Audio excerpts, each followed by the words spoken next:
Posible kayang arestuhin din ni Trump si Marcos? Nako, yan ang ating pag-uusapan ngayong araw na ito. Kasi alam mo, bigyan ko lang kayo ng background, yung Venezuelan president, inaresto ho ng Amerika. Sa madaling salita, nasa ibang bansa, imagine niyo na lang, yung presidente ng ibang bansa, inaresto ni Trump. Hinuli sa sarili niyang lungga. Saka nakakita ng gayon,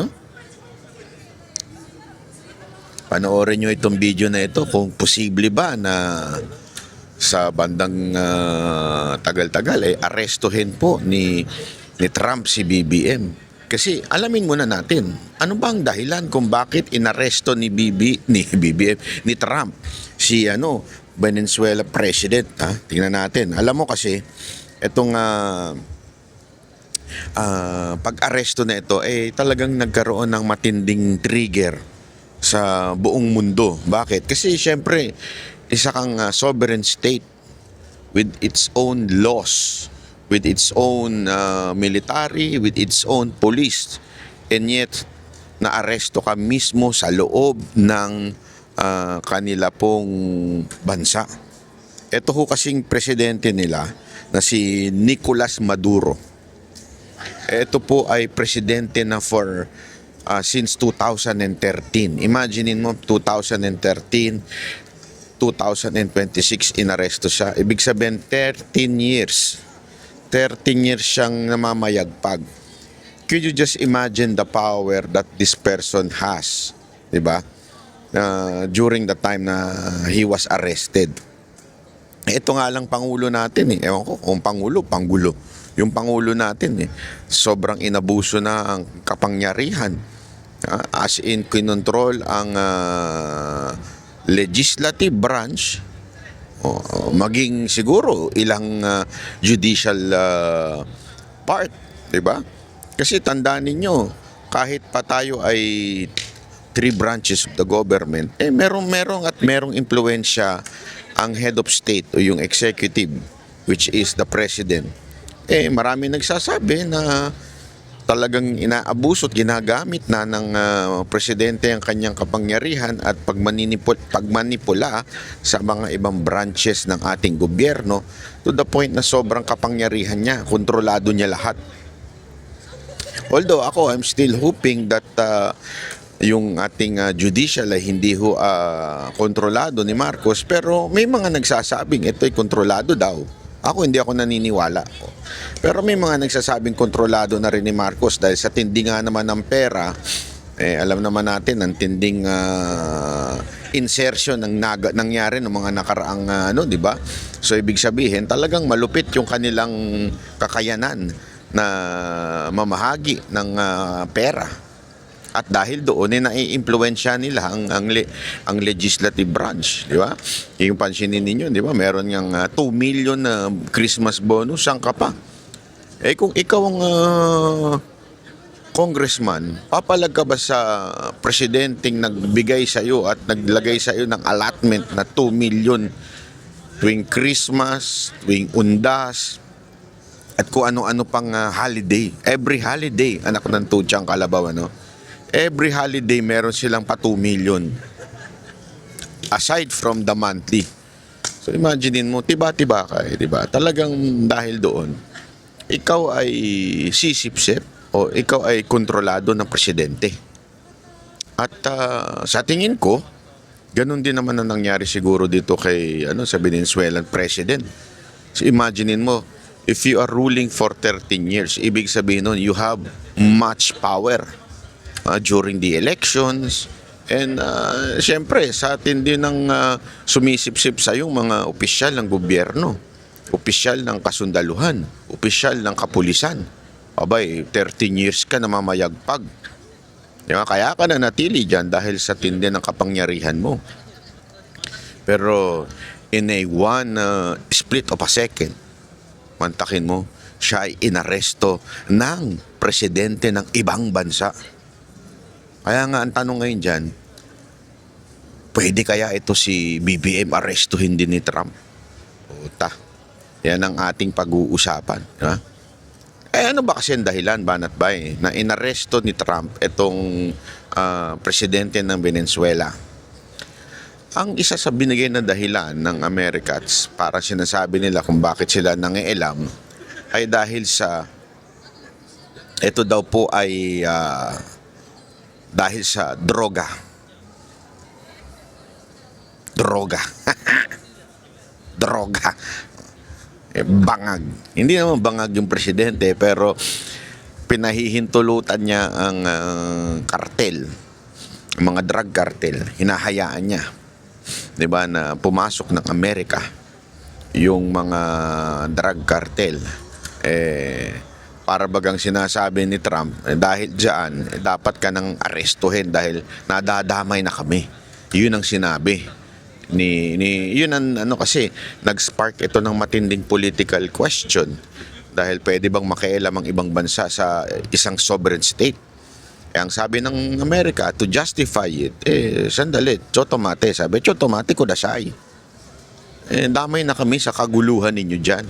Nadadamay na yung aming importation ninyo ng droga sa aming bansa. Diba? Kaya pumasok na si Trump sa eksena. Sabi niya, hindi pwede. Stop, sabi niya. Stop.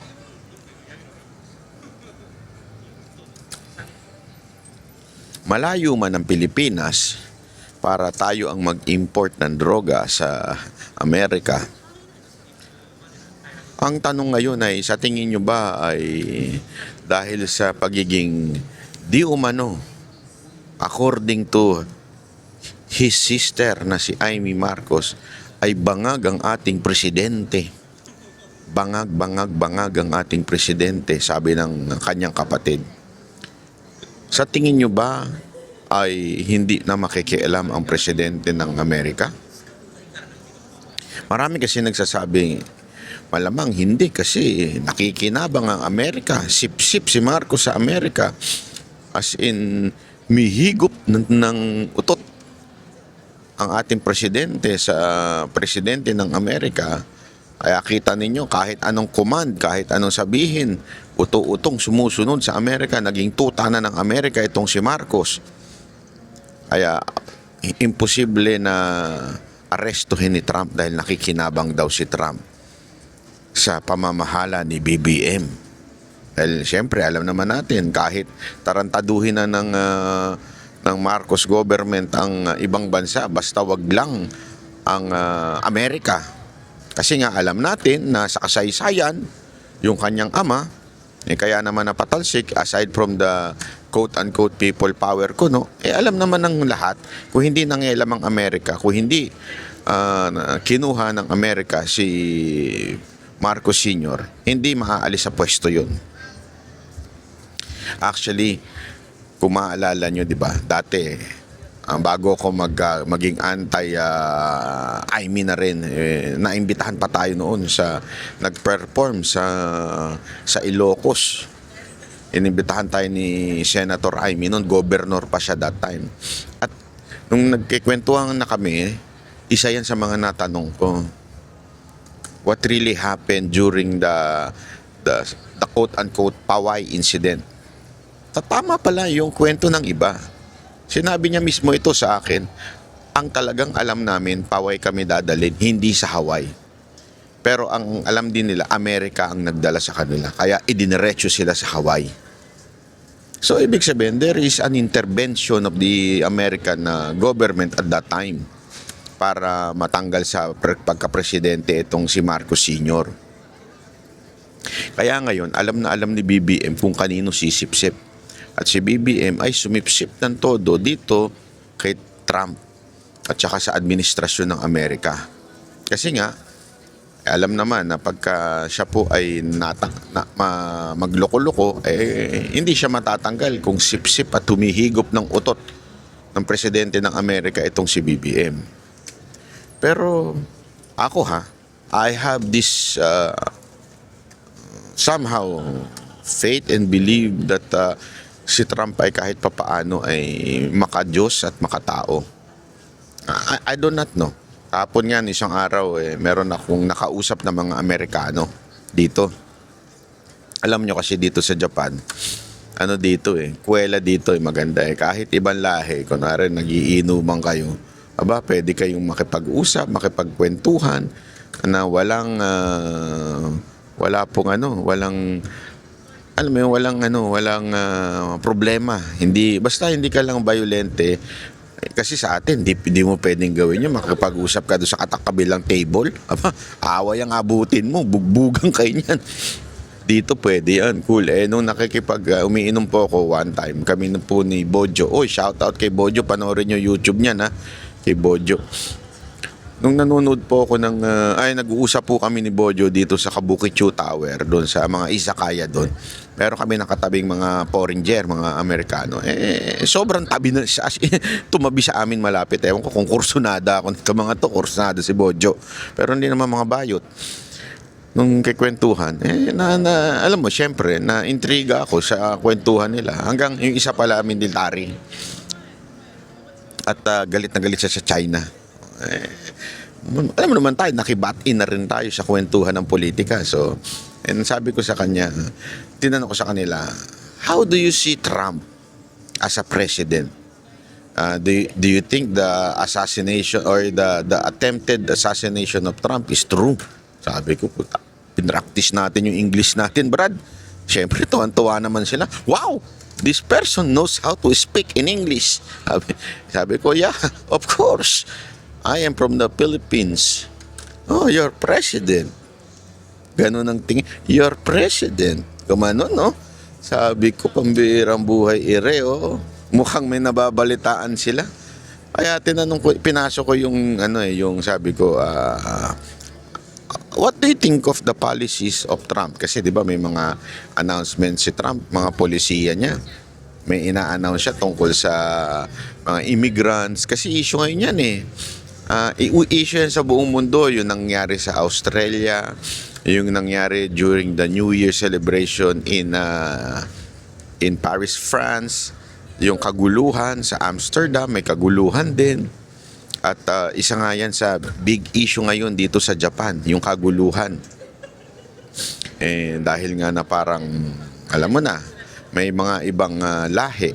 At ayoko i-pinpoint pero may ibang mga lahi dito na nanggugulo na hindi sila nakikiayon sa pamamalakad o kultura ng Hapon. Pag-usapan natin yan, maya-maya. Hindi kasi alam mo, importante yan Ako bilang, I think, 10 years na ako nagpupunta dito sa Japan for Christmas and New Year. Nakikita ko yung changes. Nakikita ko yung dami ng foreigner, yung gaijin, tinatawag nila. Although, there are good and there are bad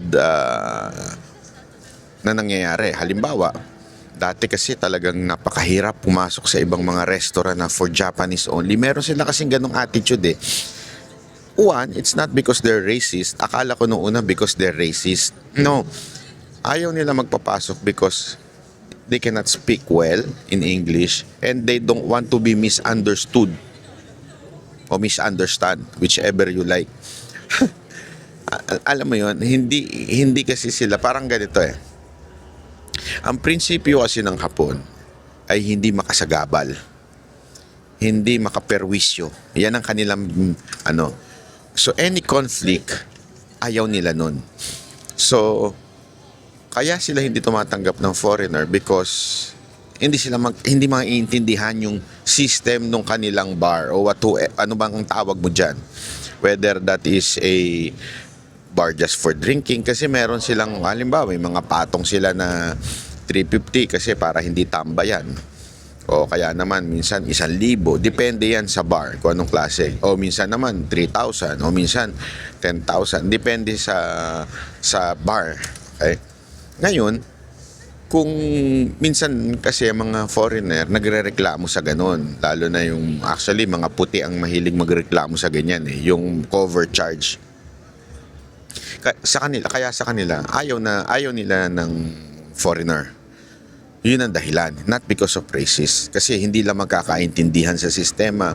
Tapos hindi ka pwedeng tumambay, unlike yung iba. Bawat, isa lang ang alak, tinambayan mo na buong araw, buong gabi. Di ba? Dito, bawal yung ganun. Kailangan talaga umorder ka. Kung hindi ka man order, magkakaroon ka talaga ng charge. And because of that, nagkaroon na ng issue sa mga sa mga foreigners. So hindi sila nagpapapasok. But as the time goes by, nung tumatagal na, etong mga Japanese naka-adapt na rin. Somehow yung iba sa kanila natuto na rin mag-English. Kaya natatanggap na ngayon ng gaijin o yung foreigner. Ang foreigner means, yung gaijin means foreigner. So napapasok na nila, pinapayagan na nila. Yun yung good part. Ang bad part, itong ilang mga foreigner na binababoy ang kultura nitong mga Hapon. Binababoy ang ng itsura ng Japan. Halimbawa, yung maingay. Ayaw na ayaw nila niyan. Yung nakakaistorbo. Alam mo pa ba naman, minsan yung mga foreigner, minsan pamilya, biglang titigil habang naglalakad. Siyempre, sa sobrang dami ng Hapon na naglalakad, madidistract yung flow ng traffic ng mga taong naglalakad. Medyo nabibwisit sila sa ganun.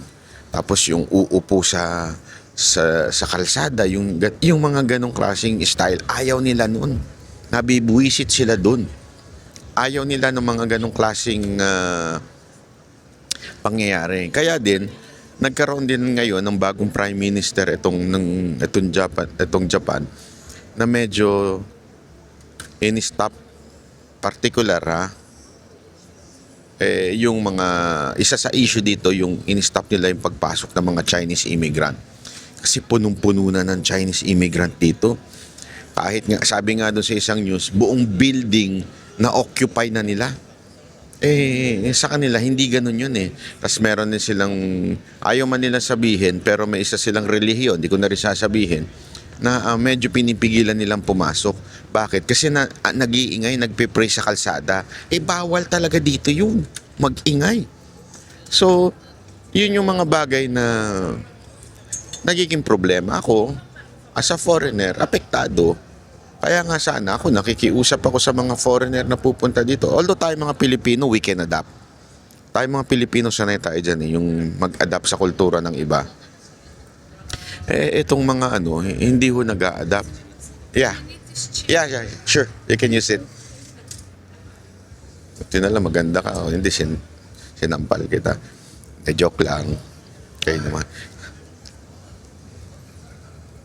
Sumimas yan ako dun Hindi. Anyway, yun na nga, di ba? Ngayon, dahil sa mga nangyayaring ganito, yung pagkocross ng border sa iba't ibang bansa, isa yan sa mga sinabi ni Trump. At kaya nga nung tinanong ko yung mga Amerikano nung kausap ko, at gusto nila yung mga ganong patakaran ni Trump. And si Trump, very concerned daw siya sa humanity, safety ng kanyang bansa, sa kanyang, kasi siya I remember, medyo ito si Trump, medyo Christian to. Hindi ko alam kung talagang devoted Christian siya, pero yung kanyang prinsipyo, pang-Christian talaga So, sabi niya nga, di ba, nung dati, tinanggal nung isang presidente yung mga religion o yung cross sa kanilang school.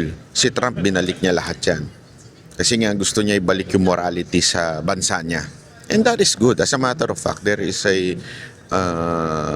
some churches are now declaring American revival sa kanilang bansa. Going back to the scripture, yan ang nangyayari ngayon sa bansa ng Amerika. Because dapat natin maintindihan, this is all about saving the nation of America. And one of the reason, at mismong nakita ko nga doon sa isang interview, ay gusto nilang i-protect yung ibang mga bansa tulad na rin ng Taiwan, di ba? Yan yun, kaya nga nagkaka-conflict sila sa China. Yan yung kanilang parang advocacy. Ang tanong na lang talaga dito, tayo kayang Pilipinas, poprotektahan ni Trump from destruction? Yan ang ating ilagay siguro sa comment. Maybe we can we can share this video to our American friends. If you're really concerned on humanity, please save our country from our president. Our country is doomed for corruption and drug addiction. And the crime rate is going up, as well as unemployment is going up. The Filipinos are now in real chaos. I hope that the President of America would consider helping us. I don't know how. Maybe you can convince your friend, BBM, our president, to stop whatever he is doing. Again, it is not I who said that. It is his sister that we have a drug addict president. Imagine it. Breakfast is like that. Trump, can you see that? Our president is having a breakfast like that. And the person who said that is not political enemy, but his sister. So, Trump, if you have the advocacy of saving other countries from disaster, would you consider saving us? Again, I'm not saying illegal ways or out of the Constitution, but with respect to our Constitution, do your legal thing. Maybe you can convince our president to stop all the corruption, the true move to stop our corruption. Ang ina, naintindihan kaya ako ni Trump, lalo siya naguluhan. Di ba? Yan naman yun legal way. Inside yung ating constitution, constitutional way. Di ba? Convince the president to just resign. Convince the president, to convince the president to change for the better. Or if not, just resign. Diba? As simple as that. I hope the American government would hear us. Pero syempre, kung nakikinabang sila, baka malamang sa malamang, hindi sila gagalaw. Kaya lang, alam mo, yung ginawa nila sa Venezuela, it's really something.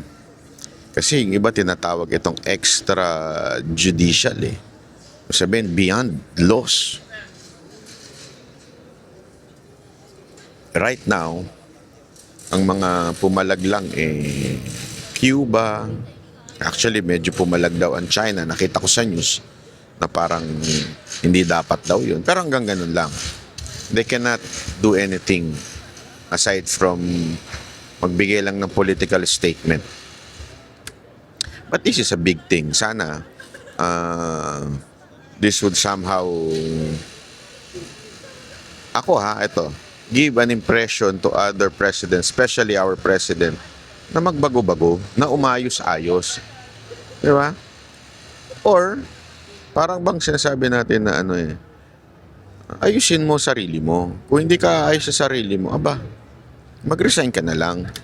Kasi kawawa na Pilipinas. Mag-resign ka na lang kung hindi mo rin naman aayusin yung sarili mo, BBM. Di ba? Huwag mo nang antayin na dukutin ka pa o hulihin ka pa ng ibang bansa. Kasi ginawa na nila yun Malay mo. Diba? Gawin uli nila. Hindi natin alam yan. We're not saying na dapat nilang gawin yun Pero again, hindi naman natin kontrolado ang utak ng Amerika. Sana lang, magising-gising na itong presidente natin. Kasi yung anti-corruption niya na ICI, walang kwenta Kaya nga nag-resign halos lahat, isa na lang natitira. Lahat ng commissioner, lahat ng nag-resign na. Kasi alam nilang walang kwenta, moro-moro lang. Alam nilang, 'di ba, hindi naman talaga seryoso yung presidente itigil ang korupsyon. Tapos yung kinasabi nila may makukulong hanggang ngayon, tapos na New Year. Nakulong ba ang mga congressman? May nakulong ba? Wala. Yung pinsan niya ba nakulong? Hindi. So isang malaking katarantaduhan talaga yung anti-corruption. Plus, lumalala pa ang krimen sa Pilipinas. So, kung hindi mo ayusin yan, BBM, baka mamaya, kung hindi man Amerika magtanggal sa'yo, baka taong bayan na magtanggal sa'yo sa posisyon. Wag naman sana, ayoko ng kaguluhan. Pero baka ganun eh. Sumagad na sa buto yung kahirapan ng tao, abay magwala na. Ayoko yung ganun kasi magulo yun. Pero di natin makokontrol ang isip ng mga Pilipino kung yun ang kanilang gawin. Kawawa naman tayo.